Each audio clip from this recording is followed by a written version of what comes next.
Hello student, welcome back to our channel MAHS study. আজকের ভিডিওতে তোমরা যারা অষ্টম শ্রেণীতে পড়ছো তোমার জন্য ভীষণ গুরুত্বপূর্ণ রায় ও মার্কিন প্রশ্ন বিচিত্রার 6 নম্বর স্কুলের যেটি রয়েছে তার সমাধান, প্রশ্ন উত্তর নিয়ে আলোচনা। এসএকিউ এমসিকিউ বড় প্রশ্নের সমস্তটা করিয়ে দেবো, তাই তোমরা ভিডিওতে অবশ্যই মনোযোগ সহকারে সম্পূর্ণ দেখবে। দেখো 6 নম্বর স্কুলের প্রথমে রয়েছে ফিজিক্যাল সায়েন্স। 1 নম্বর দাগের সঠিক উত্তরটি বেছে নিয়ে লেখো।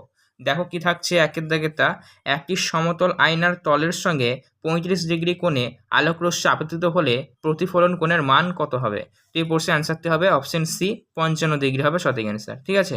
2 নম্বর দাগেতে দেখো কি বলেছে, তরলের চাপ ক্রিয়া করে, অপশনটা কোনটা হবে? অপশনটা হবে দ্বিতীয় দাগ হবে সব দিকেই সমানভাবে। ঠিক আছে। পরবর্তী 3 নম্বর দাগেতে দেখে নাও কি বলেছে।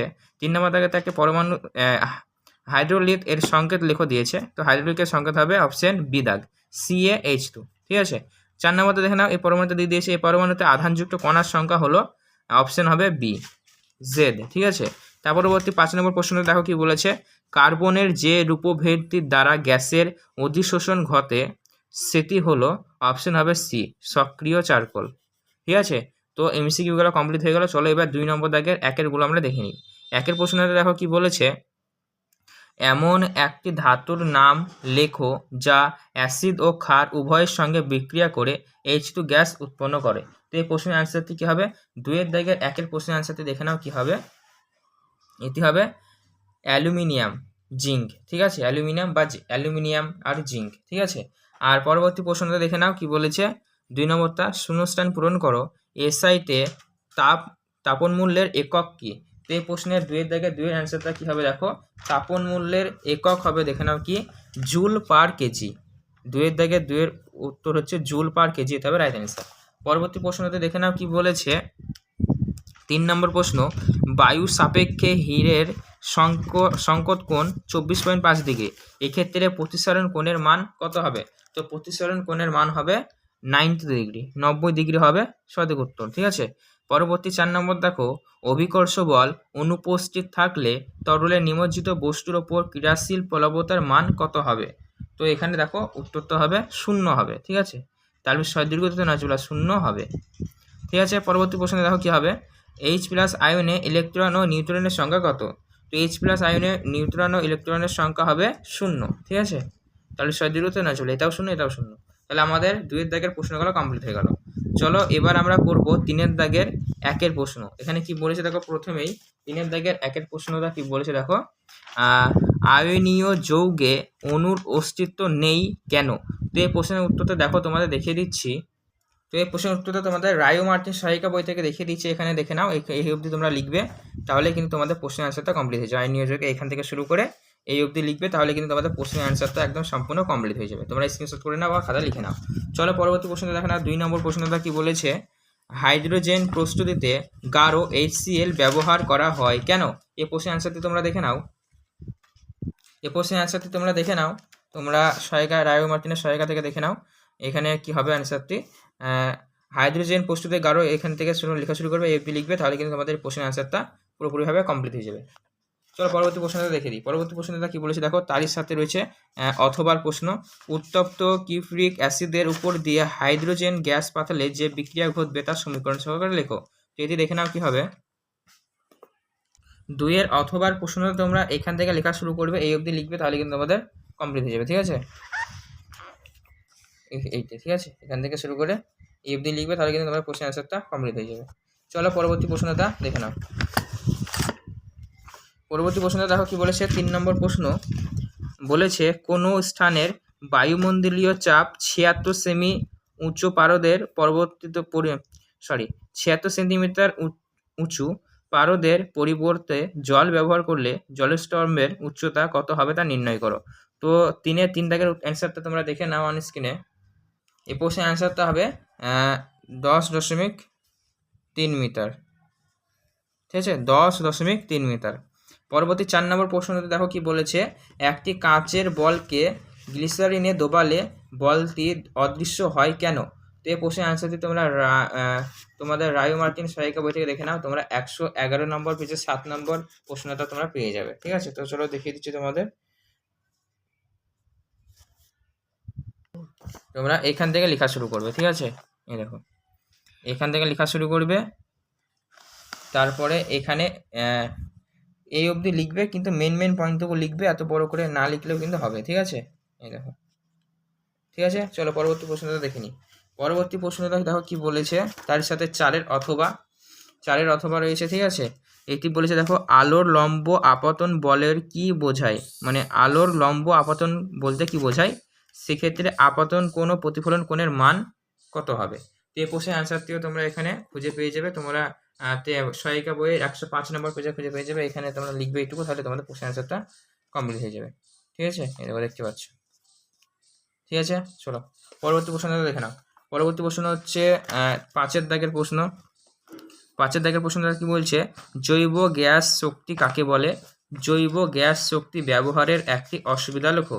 তো এই প্রশ্নটিও কিন্তু আমরা সহায়িকা রায় মার্টিন থেকে তোমাদের দেখিয়ে দিচ্ছি। ঠিক আছে, দেখো এখানে তোমরা লিখবে জৈব শক্তি কাকে বলে, জৈব শক্তি কাকে বলে, এখান থেকে লেখা শুরু করবে। তারপরে একদম এই অবধি লিখে দেবে জৈব শক্তি কাকে বলে।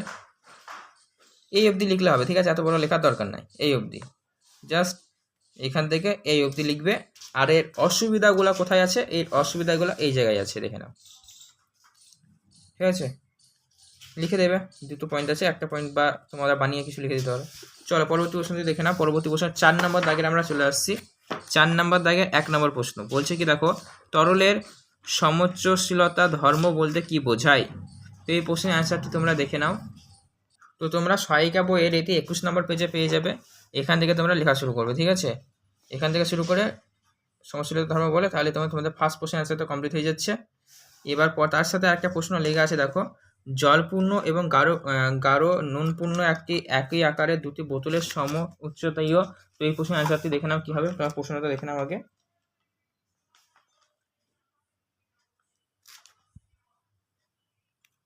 এই দেখো প্রশ্নের অ্যান্সার দেখতে হবে, বেগ বেশি হবে, কারণ জলের ঘনত্ব নুন জলের ঘনত্ব অপেক্ষা বেশি, তাহলে বেগ বেশি হবে। ঠিক আছে, 4-এর 1-এর মানে লাস্টে যেটা লেগেছিল এই প্রশ্নের অ্যান্সারটা দেখিয়ে দিলাম তোমাদের। এরপরে দেখো তার সাথে রয়েছে এর দাগেরটা কি রয়েছে দেখো, 4-এর অথবা একটা অঙ্ক দিয়েছে এখানে তোমাদের। 5 কেজি ভরের একটি বস্তু টেবিলের উপর রাখা আছে। তো এই প্রশ্নের অ্যান্সারটি তোমরা দেখে নাও, খাতায় আমরা এ আর বি দুটোই করে দিয়েছি। ঠিক আছে, তোমরা মিলিয়ে নাও। 4-এর 1-এর অ্যান্সারটা দেখে নাও কি হবে।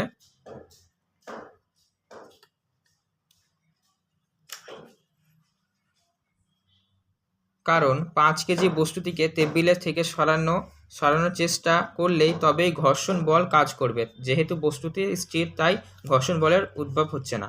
এটা হবে সঠিক অ্যান্সার। আর বিয়েরটা যেটা লেগেছিল সে অঙ্কটা আমরা করে দিচ্ছি, তোমরা মিলিয়ে নাও, বা তোমরা ভিডিওতে থামিয়ে খাতা লিখে নিতে পারো। ঠিক আছে, হয়ে গেল। চলো এবার দেখো 4-এর 2-এরটা কি বলেছে, চিত্র অনুযায়ী পি কিউ এবং কিউ পি, যে তোমরা প্রশ্নটা পড়ে নাও। এর দাগের প্রশ্ন, বি এর দাগের প্রশ্নটা পড়ে নাও, আমি তোমাদের অ্যান্সারটা দেখিয়ে দিচ্ছি। দেখে নাও অ্যান্সারটা কি হবে। এর দাগের অ্যান্সারটা কি হবে, পি ও রশ্মি দুইটির মধ্যেকার বিভব তলে সরিয়ে আরেকবার পড়ে দিচ্ছি। পি ও রশ্মি দুই মাধ্যমের বিভবতল ঘেঁষে বের হবে, কিউ ও রশ্মি বিভবতল থেকে প্রতিফলিত হবে। এর দিকে অ্যান্সারটা হয়ে গেল। আর বি এর দিকে অ্যান্সারটা দেখো কি হবে, অভ্যন্তরীণ পূর্ণ প্রতিফলক। ঠিক আছে, অ্যান্সারটা বি এর দিকে।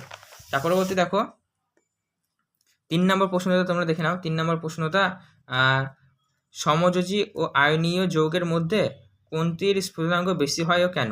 পদার্থের চতুর্থাংশ অবস্থাতে কি। তো পদার্থের চতুর্থাংশ অবস্থাতে কি এবং এই প্রশ্নের অ্যান্সারটা তোমাদের দেখে দিচ্ছি, দেখে নাও তোমরা। সমযোজী ও আয়নীয় যৌগের মধ্যে কোনটি স্ফুটনাঙ্ক সবচেয়ে বেশি হয়। তোমরা তোমাদের সহায়িকা বইয়ের 190 নম্বর পেজের 70 নম্বর প্রশ্নটা পেয়ে যাবে। এখান থেকে শুরু করবে লেখা, এই অবধি লিখবে, তাহলে কিন্তু তোমাদের কোশ্চেন অ্যান্সারটা কমপ্লিট হয়ে যাবে। এরই সাথে আরেকটা প্রশ্ন ঝুলেছিল, সেটা হলো পদার্থের চতুর্থ অবস্থাটা কি। তো এতে প্রশ্নের অ্যান্সারটা হবে, চতুর্থ অবস্থা হলো প্লাজমা। পয়লয়ে আকার বর্গীর জ ময় আকার, প্লাজমা হবে সঠিক অ্যান্সার। ঠিক আছে, তারপর দেখো অথবার প্রশ্ন রয়েছে, আয়নীয়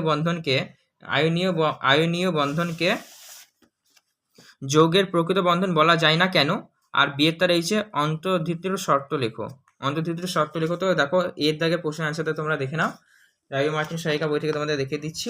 এখানে থেকে তোমরা এফডি লিখবে, তাহলে প্রশ্নের অ্যান্সারটা তোমাদের কমপ্লিট হয়ে যাবে। এখান থেকে শুরু করে এফডি লিখবে। ঠিক আছে, আর পরবর্তী প্রশ্নটা তার সাথে কি ছিল দেখো, পরবর্তী প্রশ্নটা তোমরা তোমাদের সহায়িকা বইয়ের 274 নম্বর পেজে পেয়ে যাবে, ঠিক আছে, বিয়ের দাগের 274 নম্বর পেজের 11 নম্বর প্রশ্ন। অন্তর্ধৃতির লিখতে বলেছিল, ঠিক আছে।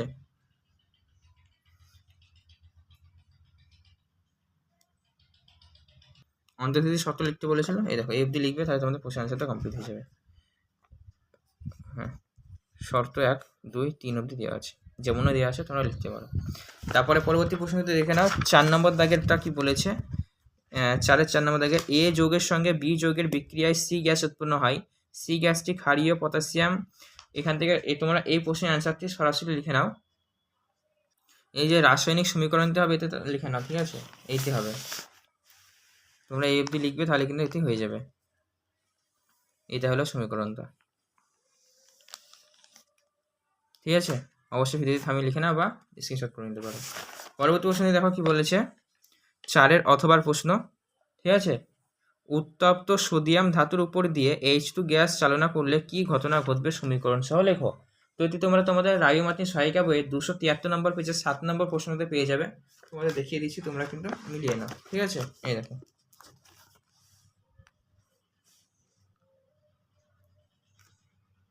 তোমরা এটা লিখে নেবে, তাহলে কিন্তু তোমাদের এই প্রশ্নের অ্যান্সারটা কমপ্লিট হয়ে যাবে, ঠিক আছে। চলো পরবর্তী প্রশ্নতে দেখে নাও কি বলেছে। এখানে 5টা, ম্যাগনেসিয়াম ঘটিত আগুন কার্বন ডাই অক্সাইড দ্বারা নেভানো যায় না কেন? শুষ্ক বরফ কাকে বলে? চলো এই প্রশ্নের অ্যান্সারটি তোমাদের দেখিয়ে দিচ্ছি। তোমরা এটি তোমাদের 304 নম্বর সহায়িকা বইয়ে এটি পেয়ে যাবে, এটি লিখে দেবে, তাহলে তোমার প্রশ্নের অ্যান্সারটা কমপ্লিট হয়ে যাবে, ঠিক আছে। চলো পরবর্তী প্রশ্নটা দেখে নাও। পরবর্তী প্রশ্নটা বলছে শুষ্ক বরফ, এটি তোমাদের মডেল 4-এ করে দেওয়া ছিল, তোমরা ওখান থেকে দেখে নেবে। এরপরে আমরা লাইফ সায়েন্স অর্থাৎ জীবন বিজ্ঞানে চলে আসছি। তো জীবন বিজ্ঞানে তোমরা দেখে নাও প্রশ্নগুলি। প্রথমে রয়েছে তোমাদের এমসিকিউ অর্থাৎ মাল্টিপল চয়েস প্রশ্ন। প্রথম প্রশ্নে দেখো কি বলেছে, দেহের বজ্র পদার্থকে মূত্রের মাধ্যমে দেহ থেকে বের করতে সাহায্য করে যে অঙ্গ তা হলো, এটা হবে সঠিক অ্যান্সার হবে বৃক্ক বা কিডনি, ঠিক আছে। তারপরে 2 দাগের প্রশ্নটি দেখো কি বলেছে, প্রদত্ত যে অণুজীবটির কোষপ্রাচীর থাকে তা হলো, সঠিক অ্যান্সার দেবে সি ব্যাকটেরিয়া। 3-এরটা দেখো আদা একটি কি হবে, এটা হবে গ্রন্থিকাণ্ড, এটা হবে সঠিক। আর 4-এরটা দেখো বৃদ্ধিপোষক হরমোন হলো, এটা হবে তোমাদের সোমাটোট্রপিক হরমোন, ঠিক আছে। আর 5-এর প্রশ্নটা দেখো বনের কনিপোর স্তর গঠন করে, এটা হবে বৃক্ষ। এরপরে 2 নম্বর দাগের প্রশ্নগুলো চলে আসো।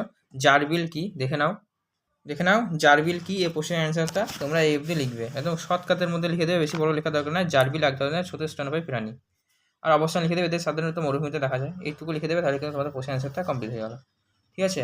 তারপরবর্তী প্রশ্নটা দেখো কি বলেছে, 2 নম্বর প্রশ্নটি হচ্ছে ডায়াবেটিস মিলিটাস কাকে বলে। এই প্রশ্নের অ্যান্সারটি তোমরা দেখে নাও, এটা কিন্তু খুব আসে পরীক্ষায়। তোমরা তোমাদের সহায়িকা বইয়ের 499 পেজের 15 নম্বর প্রশ্নটা, এখানে অ্যান্সারটা তোমরা পেয়ে যাবে। হ্যাঁ, ডায়াবেটিস মিলিটাস কাকে বলে, এখান থেকে এই অবধি লিখবে, তাহলে তোমার প্রশ্নের অ্যান্সারটা পুরোপুরিভাবে কমপ্লিট হয়ে যাবে।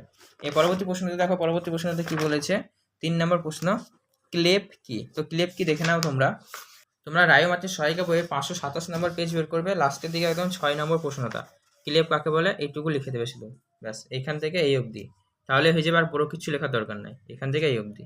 চলো পরবর্তী প্রশ্নটি দেখে না। পরবর্তী প্রশ্নটি বলেছে 4 নম্বর দাগের প্রশ্ন, পেশিকোষের আবরণকে কি বলে। তো পেশিকোষের আবরণকে কি বলে, এটি তোমরা তোমাদের টেক্সট বইয়েও পেয়ে যাবে, সহায়িকা বইয়েও পেয়ে যাবে। পেশিকোষের আবরণকে বলা হয় সারকোলেমা, ঠিক আছে। সার, কয় ঔকার, লয়ে এইকার, ময়ে আকার, এটা হবে সঠিক অ্যান্সার, ঠিক আছে। পরবর্তী প্রশ্ন 5 নম্বর দাগে দেখো, হাইফি কি, এটি তোমরা তোমাদের টেক্সট বইয়ে পেয়ে যাবে, টেক্সট বইয়ের 188 নম্বর পেজে পেয়ে যাবে, ঠিক আছে। এই দেখো হাইফি, এখান থেকে শুরু করে এই অবধি লিখবে, তাহলে তোমার প্রশ্ন অ্যান্সারটা কমপ্লিট হয়ে যাবে।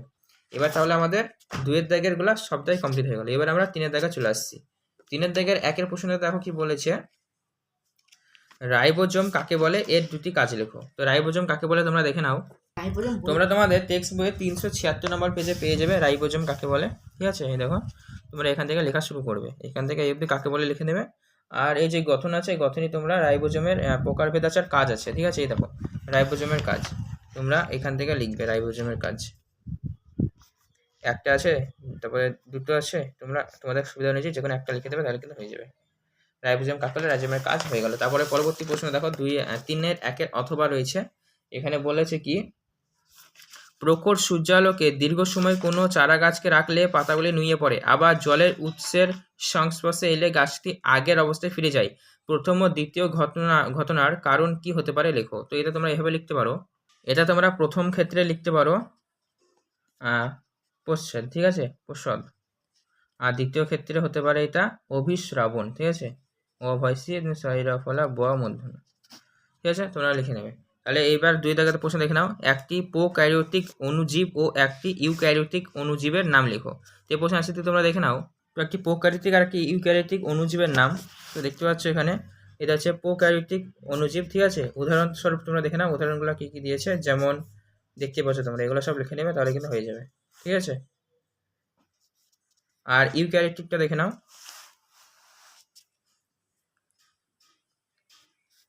ইউক্যারিওটিক, তো এর উদাহরণ তোমরা লিখতে পারো এগুলো, ঠিক আছে, এগুলো কিন্তু লিখে নেবে, ঠিক আছে। চলো পরবর্তী প্রশ্নটা দেখে নাও।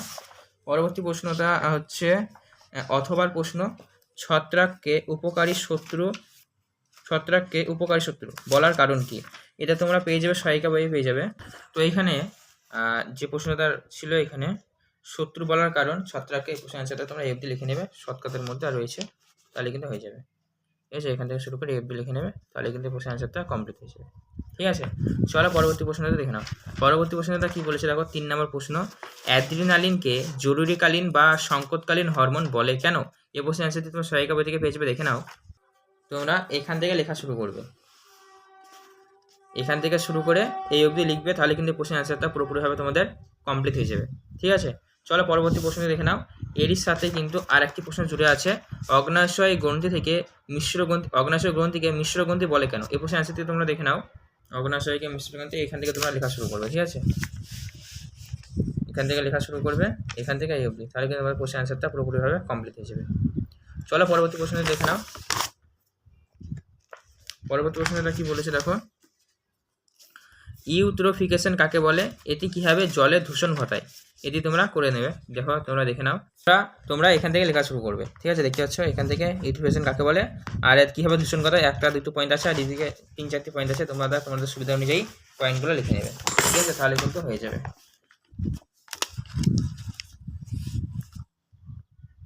চলো পরবর্তী প্রশ্নটা দেখে নাও। পরবর্তী প্রশ্নটা কি বলেছে, 5 দাগের প্রশ্ন, কীভাবে জীবদেহ থেকে ঠান্ডা আলো বা বায়োলুমিনেশন নির্গত হয়। এই প্রশ্নের অ্যান্সারটা তোমরা দেখে নাও, বুঝছিস। তো এই প্রশ্নের অ্যান্সারটা তোমরা এখান থেকে লেখা শুরু করবে, ঠিক আছে, এখান থেকে এই অবধি করবে, তাহলে কিন্তু হয়ে যাবে, ঠিক আছে। চলো পরবর্তী প্রশ্নটা দেখে নাও। পরবর্তী প্রশ্নটা তো এর অথবা সাথে রয়েছে, গরম মশলা কাকে বলে, কোন কোন রান্নায় গরম মশলা ব্যবহার করা হয়। তো গরম মশলা তোমরা দেখে নাও, সহায়িকা বই তোমরা পেয়ে যাবে, দেখে নিচ্ছি তোমাদের। তো গরম মশলা কাকে বলে এইটা তোমরা লিখে নেবে, ঠিক আছে, এখান থেকে শুরু করে এই অবধি লিখে দেবে, তাহলে কাকে বলে হয়ে গেল। আর গরম মশলার ব্যবহারিক প্রয়োগ মাছ মাংস রান্নাতে ব্যবহার করা হয়, এখান থেকে এই অবধি লিখে নেবে, তাহলে কিন্তু হয়ে যাবে। চলো এবার আমরা 4 দাগে চলে আসি, আমাদের 3 দাগ কিন্তু কমপ্লিট হয়ে গেল, ঠিক আছে।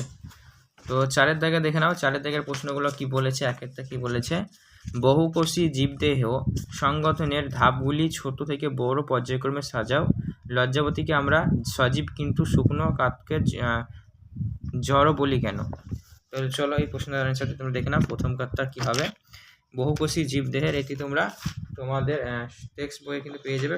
লাস্টের প্রশ্নটা আগে দেখিয়ে দিই, লজ্জাবতীকে আমরা সজীব, এই বিষয়টা যেটা রয়েছে এই অবধি তোমরা লিখবে, তাহলে কিন্তু হয়ে যাবে, ঠিক আছে, এই অবধি লিখবে, তাহলে হয়ে যাবে। আর ফার্স্টেরটা তোমরা টেক্সট বই থেকে খুঁজে নেবে, টেক্সট বইয়ে তোমরা পেজ নাম্বার বের করবে, তোমরা এখানে এটা পেয়ে যাবে, ঠিক আছে। তো এখানেই রয়েছে একই সাথে, এই লজ্জাবতীর প্রশ্নটার সাথেই ছিল, এই দেখো এটি গণনা করে দেবে, তাহলে কিন্তু হয়ে গেল, ঠিক আছে। চলো পরবর্তী প্রশ্নটা দেখে নিই। পরবর্তী প্রশ্নটা অথবার প্রশ্ন, প্রাণী কোষে কোষপ্রাচীর দেখা যায় না কিন্তু উদ্ভিদ কোষে কোষপ্রাচীর দেখা যায় কেন। তো এই প্রশ্নের অ্যান্সারটা তোমরা দেখে নাও, এই প্রশ্নের অ্যান্সারটা তোমরা এখান থেকে লিখবে, তাহলে কিন্তু হয়ে যাবে, ঠিক আছে, এখান থেকে শুরু করে এই অবধি লিখবে, তাহলে কিন্তু কমপ্লিট হয়ে যাবে। তোমরা স্ক্রিনশট করে নিতে পারো বা প্রয়োজনীয় খাতায় লিখে নিতে পারো। আর গলগি যেটা ছিল সেটা তোমরা দেখে নাও, এই যে গলগি বস্তু কাকে বলে আমরা পেয়ে গিয়েছি, তোমরা এখান থেকে লিখবে গলগি বস্তু কাকে বলে, এত কিছু বেশি লেখার দরকার নাই, শুধুমাত্র এখান থেকে শুরু করে এই অবধি লিখে দিতে পারো, তাহলে হয়ে যাবে, ঠিক আছে। আর টেক্সট বইয়ে দেখবে অল্প করে লেখা আছে, তোমরা লিখে নেবে। তার পরবর্তী প্রশ্ন দেখো কি বলেছে, মৃতজীবিতা কাকে বলতে কি বোঝো, মৃতজীবিতা দেখা যায় এমন দুটি জীবের নাম উল্লেখ করো, মৃতজীবিতার দুটি গুরুত্ব লেখো। তো মৃতজীবিতা তোমরা দেখে নাও, তোমরা অনস্ক্রিন দেখতে পাচ্ছ মৃতজীবিতা কাকে বলে, প্রশ্নের অ্যান্সারটা তোমরা এখান থেকে শুরু করে এই অবধি লেখা শুরু করে দেবে, তাহলে হয়ে যাবে। তার সাথে মৃতজীবিতার গুরুত্ব, উদাহরণ সব তোমরা এখানে পেয়ে যাবে। এটা যে গুরুত্ব আর এখানে যেমন তোমরা লিখে দিতে পারো, সবটাই কিন্তু এখানে রয়েছে। চলো পরবর্তী প্রশ্নটা দেখিনি। পরবর্তী প্রশ্নটা কি বলেছে দেখো, অথবার প্রশ্ন 2-এর, তাই 5-এর 2-এর অথবা শৈবাল ও ছত্রাকের মধ্যে 3টে সাদৃশ্যযুক্ত বৈশিষ্ট্য উল্লেখ করো। তো এই প্রশ্নের অ্যান্সারটি তোমরা পেয়ে যাবে তোমাদের সহায়িকা বই পেয়ে যাবে। তোমরা এই প্রশ্নের অ্যান্সারটি সহায়িকা বইয়ের 422 নম্বর পেজে পেয়ে যাবে। এখান থেকে তোমরা লেখা শুরু করবে, ঠিক আছে? এখান থেকে লিখবে, এখান থেকে লিখতে লিখতে তোমরা এই 3টে অবধি এই অবধি লিখে দেবে, তাহলে কিন্তু প্রশ্নের অ্যান্সারটা তোমাদের কমপ্লিট হয়ে যাবে। ঠিক আছে, চলো পরবর্তী প্রশ্নটা দেখে নাও। পরবর্তী প্রশ্নটা কি বলেছে দেখো, 3 নম্বর প্রশ্ন, থাইরক্সিন হরমোনের বেশি ক্ষরণজনিত সমস্যা ও তার লক্ষণ এবং কম ক্ষরণজনিত সমস্যা তার লক্ষণগুলি আলোচনা করো। যদি তোমরা টেক্সট বইয়ে সব থেকে ভালোভাবে লেখা আছে, টেক্সট বইয়ে তোমরা পেয়ে যাবে। তোমরা যদি টেক্সট বইয়ে খুঁজতে চাও তাহলে 224 নম্বর পেজে পেয়ে যাবে, আর সহায়িকা বইয়ে এটি কিন্তু 493 পেজে পেয়ে যাবে। থাইরক্সিন হরমোনের বেশি ক্ষরণজনিত সমস্যা, ঠিক আছে? এখান থেকে এই অবধি লিখবে, তাহলে কিন্তু তোমাদের প্রশ্নের অ্যান্সারটা পুরোপুরিভাবে কমপ্লিট হয়ে যাবে। ঠিক আছে, চলো পরবর্তী প্রশ্নটা তোমাদের দেখিয়ে দিচ্ছি। পরবর্তী প্রশ্নটা দেখো কি বলেছে, 4-এর দাগের প্রশ্ন, ম্যানগ্রোভ বনভূমি কাকে বলে, এটি কোথায় দেখা যায়, এর 2টি বৈশিষ্ট্য লেখো। তো ম্যানগ্রোভ অরণ্য থেকে দিয়েছে, তো এটি তোমরা কোথায় পেয়ে যাবে দেখো, সহায়িকা বইয়ে পেয়ে যাবে। সহায়িকা বইয়ে 413 নম্বর পেজে পেয়ে যাবে। ঠিক আছে, এখান থেকে তোমরা লেখা শুরু করবে, এখান থেকে শুরু করে ম্যানগ্রোভের অরণ্যের বৈশিষ্ট্য, ম্যানগ্রোভ অরণ্য কাকে বলে, সবটাই কিন্তু এখানে রয়েছে। ঠিক আছে, এখান থেকে লিখতে পারো তোমরা, এখান থেকে এই অবধি লিখে দেবে, মূল পয়েন্টগুলো লিখে দেবে, তাহলে কিন্তু হয়ে যাবে কোশ্চেন অ্যান্সার তোমরা। পরবর্তী প্রশ্নে দেখো, অথবা সাথে রয়েছে খাদ্য শৃঙ্খল কাকে বলে, কি কি কারণে দাবানল সৃষ্টি হয়। তো এই অথবা দাগের প্রশ্নে দেখে নাও, খাদ্য শৃঙ্খল কাকে বলে, এটা আগে দেখে নাও। তো খাদ্য শৃঙ্খল কাকে বলে তোমরা এখানে পেয়ে যাবে। ঠিক আছে, এখান থেকে লেখা শুরু করবে, এখান থেকে শুরু করে এই অবধি লিখবে, তাহলে কিন্তু তোমাদের প্রশ্নের অ্যান্সারটা কমপ্লিট হয়ে যাবে। ঠিক আছে, আর তার সাথে ছিল দাবানল সৃষ্টির কারণ, তাই তো? দাবানল সৃষ্টির কারণ এখানেই তোমরা পেয়ে যাবে, এখান থেকে লিখবে দাবানল সৃষ্টির, এই দাবানল কাকে বলে আছে, আর এখানে দাবানল সৃষ্টির কারণ রয়েছে। ঠিক আছে, এখান থেকে লিখে দেবে, তাহলে কিন্তু তোমার প্রশ্নের অ্যান্সারটা কমপ্লিট হয়ে যাবে। চলো পরবর্তী প্রশ্নে দেখে নাও। পরবর্তী প্রশ্ন কি বলেছে, 5-এর দাগে, কারকিউমিন কি, এর উপকারিতা কি, এলাচ কি প্রকারের উদ্ভিদ। তো কারকিউমিন কি, এটি তোমরা দেখে নাও। কারকিউমিন কি, এর উপকারিতা, এখানে তোমরা দুটো এক শব্দে পেয়ে যাচ্ছ, এখান থেকে এই অবধি লিখবে, তাহলে কিন্তু কোশ্চেন অ্যান্সারটা হয়ে যাবে। ঠিক আছে, আর তার সাথে ছিল একটি প্রশ্ন, সেটা হলো এলাচ কি প্রকারের উদ্ভিদ। তো এলাচ হবে বহু বর্ষজীবী বিরুৎ জাতীয় উদ্ভিদ। ঠিক আছে, তারপরে পরবর্তী প্রশ্ন দেখো বলেছে, হলুদকে মৃদুগত কাণ্ড বলার কারণ কি, ইউজিনল কি। তো এই প্রশ্নের অ্যান্সারটি তোমরা দেখে নাও, ইউজিনল কি, এটি তোমরা এখানে পেয়ে যাবে। ঠিক আছে, এখান থেকে এইটুকু লিখে দিলে কিন্তু প্রশ্নের অ্যান্সারটা কমপ্লিট হয়ে যাবে। তো বন্ধুরা বুঝতে পেরেছো, তোমাদের আজকে যা দেখিয়ে দিলাম সম্পূর্ণ রকমভাবে মডেল 6 পরিবেশ ও বিজ্ঞানের সমাধান করে দিলাম। তো এরকম ভিডিও পাওয়ার জন্য চ্যানেলটিকে সাবস্ক্রাইব করো।